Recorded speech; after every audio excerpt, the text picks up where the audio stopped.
Welcome back to another episode of Straight from the Gut. I'm your host, Lynn. Before we get started tonight, I want to thank everybody who listened to the first episode, everybody who shared it, everybody who reached out. I thank you for tuning in, everybody who support what we're trying to build here as well. It is very important to what we're trying to do. I appreciate you all. We definitely appreciate you all. Because Straight from the Gut is bigger than just me sitting behind a microphone. This is about conversations, real conversations. This is about community. This is also about healing. Most importantly, this is about trying to save lives. That's the most important thing of this, trying to save lives. Today's episode is called The Trauma Behind the Trigger. And family, we're going somewhere today because when we talk about gun violence, we usually start with a conversation about after the shooting, who got shot, who did it, where did it happen at? Was somebody arrested? What was the motive? Why did they do it? Were they drinking with drugs involved? Those are important questions. But there's another question I think we need to start asking. What happened before the trigger was pulled? What happened before the trigger was pulled? What happened 5 minutes before? 5 months before? 5 years before? What happened in that person's childhood? What happened in that family?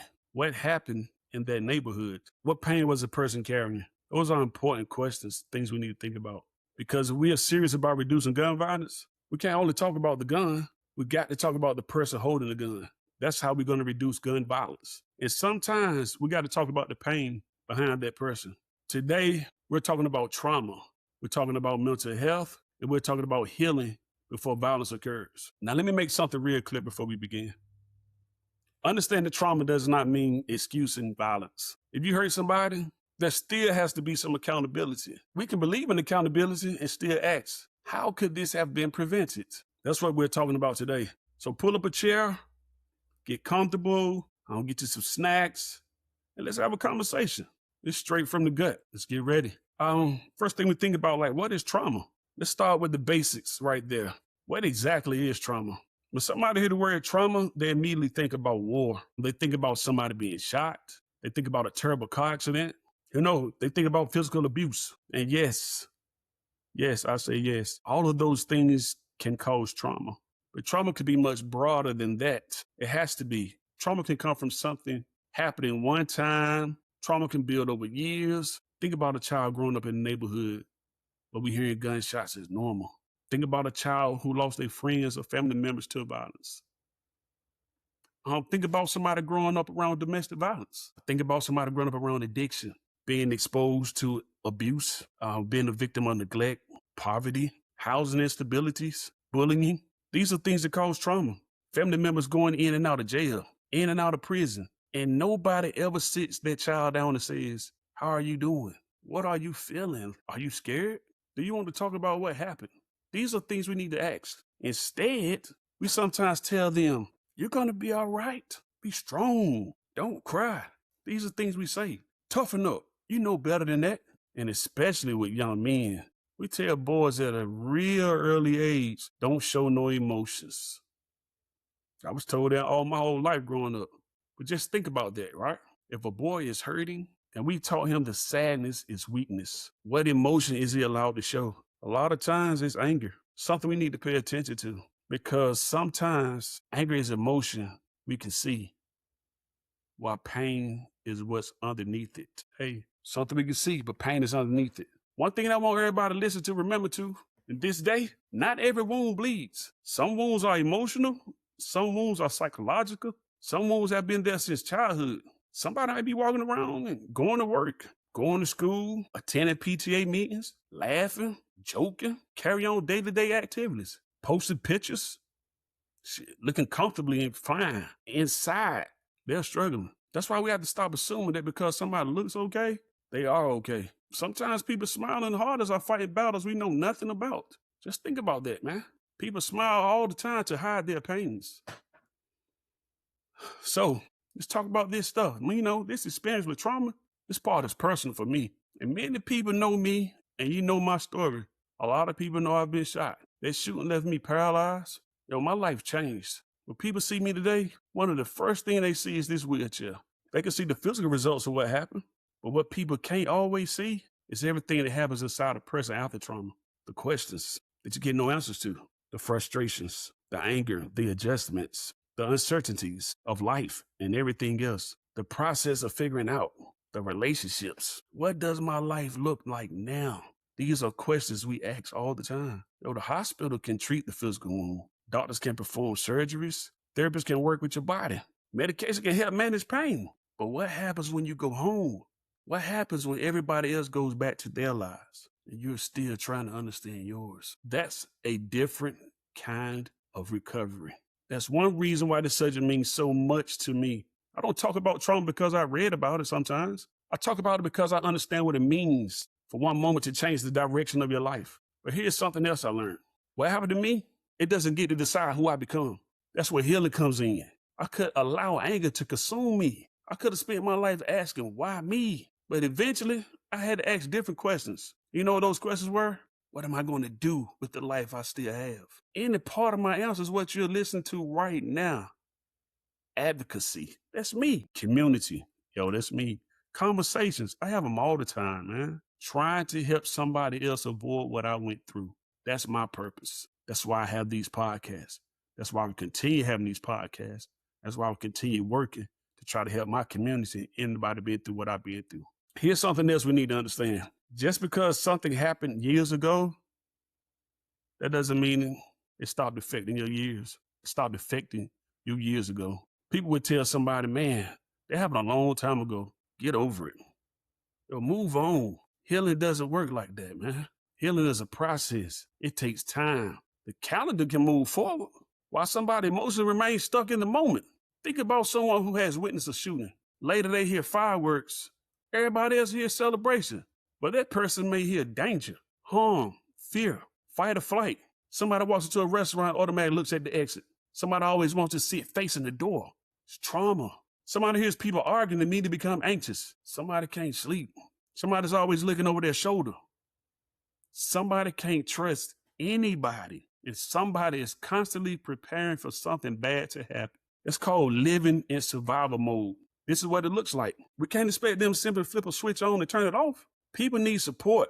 People need counseling. People need somebody to understand their trauma, understand what they're going through, right? And sometimes they simply need somebody willing to listen, all right? Not always be judgmental and have something to say. Just listen. So let's talk about mental health, right? Now let's go somewhere that we can be uncomfortable. I know this can be uncomfortable for some people, but we talk about mental health, right? For generations, mental health wasn't something many families openly talked about. Some of us grew up hearing, keep family business in the family. Or just pray about it, baby. It'll go away. Or some people say now, man, you don't need no therapy. I ain't crazy. You strong. You'll get through it. Faith can absolutely be an important source of strength. Family can be an important source of strength. But sometimes people also need professional help. Those things don't have to compete with each other. You can pray, talk to a counselor. You can have faith. You can go to therapy. You can be strong and still say, I need help. There's nothing shameful about that. Nothing at all. We talk about mental health and struggles always look way in what people expect. Sometimes depression looks like sadness, but sometimes it looks like anger. Sometimes anxiety looks like nervousness. Sometimes trauma looks like irritability. Sometimes trauma looks like fear. Sometimes it looks like somebody who never relaxes. Sometimes grief looks like crying, right? Sometimes it looks like isolation. It all depends on who's looking and what you're looking at. And sometimes people cope with pain through alcohol or drugs. Others take unnecessary risks. Some people shut everybody out. That's why we have to start asking better questions. Instead of always asking what's wrong with you, maybe sometimes we need to ask questions like as simple as saying like, what happened to you? And then maybe listen to the answers, not respond, but just listen. So the whole topic, we talking about the trauma behind the trigger. Now let's bring this back to the gun violence, because this is where the conversations get serious. Trauma does not automatically make somebody violent. I want to repeat that. Trauma does not automatically make someone violent. Millions of people experience trauma and never hurt anyone. But unresolved trauma can be one piece of a large puzzle.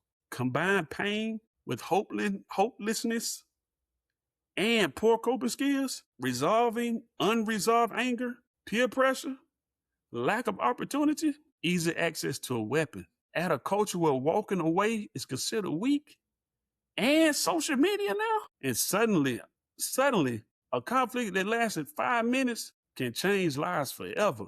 Just think about that. Social media conflict, oh man, that thing is big.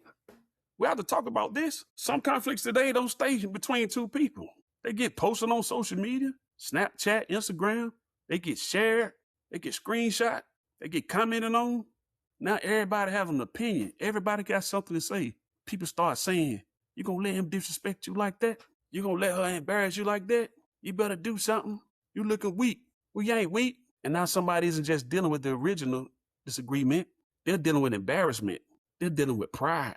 They are dealing with pressure. And they are dealing with an audience that's very dangerous for everybody that's involved. We have to teach our young people something different.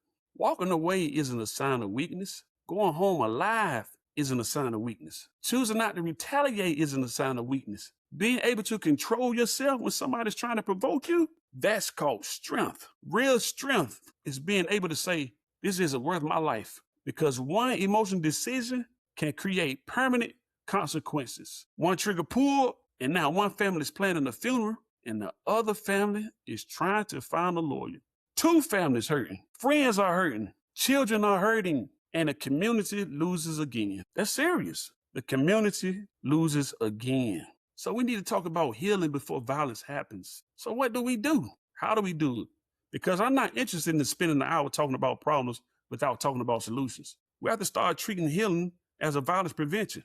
That starts with individuals. That starts with counseling, mentorship, support groups, healthy coping skills, exercise, physically, emotionally, and mentally, education, a purpose, positive relationships, and learning how to communicate emotions. That's big. You have to learn how to communicate your emotions. But individuals can't do everything alone. Families matter, man. Parents matter. Grandparents matter. Fathers matter. Mothers matter. Brothers and sisters matter. And community matters. Teachers, coaches, barbers, beauticians, cosmetologists, pastors, counselors, your neighbors, violence interrupters, community leaders, the whole gamut, man, business owners, everybody, it all matters. All of us have a role because sometimes the person who changes a young person's life isn't somebody with a fancy title. Sometimes it's a coach who says, I believe in you, son. I believe in you, baby girl. Sometimes it's the barber who says, young man, sit down. We need to talk. Sometimes it's the teacher who noticed something isn't right. Sometimes it's somebody who refuses to give up on their child. Never underestimate the power of one positive attitude. So how do we reach people? We have to reach people early. Here's what I think we made mistakes at. We often wait until somebody gets in trouble, and then everybody shows up. The police come. The courts come calling. Probation officer knocking on the door. Here come all these programs. Let us help you. We can help your son. Here come the counselors. Talked about this earlier. We need you before we get in trouble. Here comes everybody. But what was everybody when that child was 10? What was everyone when he was 12? Where were you when she lost her mother? Where were you when the anger started? What if the intervention started before the arrest? What if the counseling started before shooting? What if the mentorship started before the streets became someone's family? That's prevention. That's the type of prevention we're looking for. We have to get upstream, not just respond after somebody's already drowning. No. So what I'm going to do right now, I'm going to challenge our community, right? Because reducing gun violence isn't one person's responsibility. We can't put everything on the police. We can't put everything on schools. We can't put everything on parents. We can't put everything on the government, right? This requires everybody. We need systems that work. We need accountability. We need opportunities. We need safe spaces and places for young people. We need mental health resources that people can actually access. We need mentors who are consistent. We need people with lived experiences at the table, not just people studying communities. That doesn't work.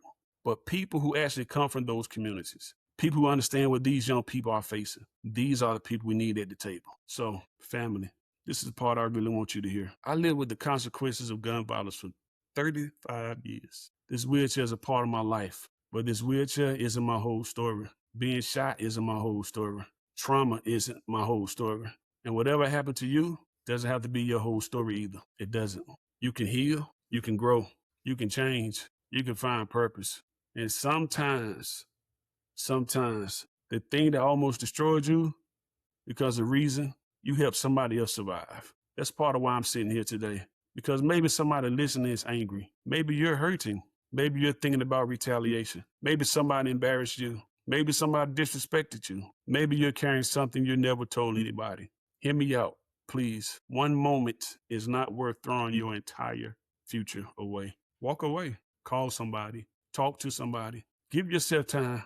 Because once that trigger is pulled, you can't call that bullet back. If you're a parent listening, talk to your children.